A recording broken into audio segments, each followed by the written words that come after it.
sahabat Katolik yang terkasih, pernahkah kalian mendengar tentang Santo Benediktus Hitam? Salah satu orang kudus gereja Katolik yang berasal dari Italia. Tidak banyak info yang dapat digali dari orang kudus ini. Namun diketahui, Santo Benediktus Hitam atau Benediktus orang Mur lahir pada tahun 1526 di Italia.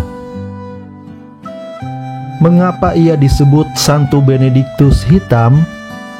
Karena kedua orang tuanya adalah orang kulit hitam dari Afrika yang dibawa sebagai budak ke San Fratello di Sisilia, Italia. Di sana keluarga budak ini memeluk iman Katolik dan memberikan contoh kehidupan dengan menjalankan semua kewajiban mereka dengan sangat baik, sehingga Tuhan mereka kemudian memberikan kemerdekaan pada keluarga ini. Sejak mudanya, Santo Benediktus Hitam menjalani hidupnya dalam takut kepada Tuhan. Dia keras terhadap tubuhnya, tidak hanya dengan pekerjaan yang terus-menerus, tetapi juga dengan berbagai macam mati raga. Walau sudah merdeka, namun ia tetap melayani bekas tuannya itu untuk memperoleh nafkah dan menabung. Setelah tabungannya mencukupi, dia membeli sepasang sapi dan dengan sapi itu dia membajak tanah sebagai pekerjaan harian. Karena kulitnya yang hitam dan asal-usulnya yang rendah itu, dia sering diejek dan dihinakan oleh sesama pekerja. Santo Benediktus pun semakin menjadi akrab dengan beberapa pertapa yang mengikuti anggaran dasar Santo Fransiskus. Hidup mereka sedemikian menarik dirinya, sehingga dia menjual harta miliknya yang sedikit itu, memberikan semuanya kepada orang miskin, dan lalu menjalani hidup pertapa di dekat Palermo, Italia. Santo Benediktus Hitam menjalani hidup sedemikian ini dengan cara hidup yang penuh kebajikan dan mati raga, sampai dia mencapai umur 40 tahun. Kemudian dikeluarkanlah perintah oleh Paus Pius keempat supaya semua petapa yang mengikuti regula Santo Fransiskus hendaknya menggabungkan diri dengan salah satu biara dari Ordo Fransiskan. Dengan segera Santo Benediktus Hitam pergi ke biara dari saudara-saudara Dina di Palermo, dan di sana dia melanjutkan praktek-praktek hidup kesalehannya. Di samping pekerjaannya yang berat yang dengan gembira dia terima, mengikuti contoh dari Bapa Kudus Santo Fransiskus, dia melakukan puasa 40 hari sebanyak 7 kali setahun. Dia hanya tidur beberapa jam setiap hari dan berbaring langsung pada lantai. Jubah yang dikenakan pun sangatlah kasar. Kemiskinan dan kemurnian dia cintai dan laksanakan dengan amat teliti dan seksama.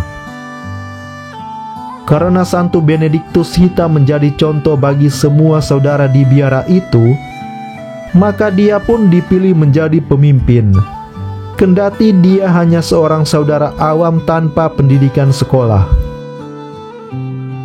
Teladan hidupnya suci, kasihnya yang sederhana, dan penyangkalan dirinya yang luar biasa membuat tidak ada seorang pun dalam biara yang menolak ketika bekas budak berkulit hitam ini diangkat sebagai pimpinan biara. Malahan dia sangat dihormati oleh semua orang, dan penghuni biara itu sangatlah maju dalam keutamaan mereka selama masa pelayanan saudara Benediktus itu. Setelah masa pelayanannya itu berakhir, Santo Benediktus Hitam pun kembali pada tugas-tugasnya di dapur dengan kegembiraan yang lebih besar daripada sebelumnya. Pada umur 63 tahun, Santo Benediktus Hitam diserang penyakit berat. Ia pun tahu bahwa akhir hidupnya sudah tiba. Dengan hormat yang mendalam diterimanya sakramen gereja yang terakhir, dan ia pun meninggal dunia pada tanggal 4 April tahun 1589, tepat pada jam yang telah dia katakan sebelumnya. Beberapa tahun kemudian jenazahnya ditemukan tidak bercacat, masih utuh, dan menebarkan aroma yang harum semerbak. Penghormatan terhadap Santo Benediktus Hitam segera merebak dari Palermo ke seluruh dunia. Santo Benediktus Hitam dibeatifikasi oleh Paus Benediktus ke-14 pada tanggal 15 Mei tahun 1743 dan dikanonisasi oleh Paus Pius ke-7 pada tahun 1807.